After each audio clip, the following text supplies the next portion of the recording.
Sandy has made landfall and left part of New York City in the dark. Thanks for joining us tonight, everyone. I'm AJ Hilton. Streets and subway systems are flooded. The power is out for millions, and the worst may be still to come. Craig Boswell has the latest from New Jersey. We're getting a slight break in the powerful winds and heavy rains as Sandy makes landfall. Water coming up over the dunes and onto the streets of the Jersey Shore, with high surf also slamming into Ocean City, Maryland, leaving debris in its wake.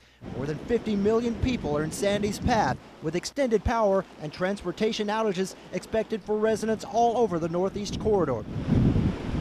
President Obama is asking people to be patient once the storm blows through. Even after the storm has cleared, it's going to take a considerable amount of time for airlines, subways, trains, and so forth, potentially to get back on schedule. Seawater already flooding into lower Manhattan, where the worst storm surge is expected. New York Governor Andrew Cuomo shutting down some of the city's bridges and tunnels and deploying 1,000 National Guard troops to help residents on Long Island.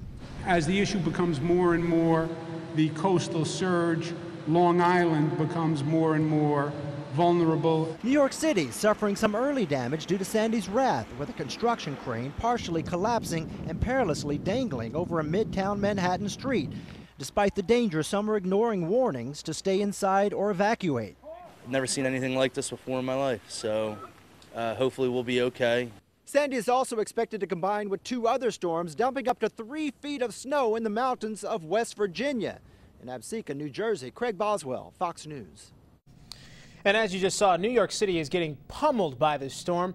The utility company Con Edison has shut down the grid for more than 6,000 others in lower Manhattan.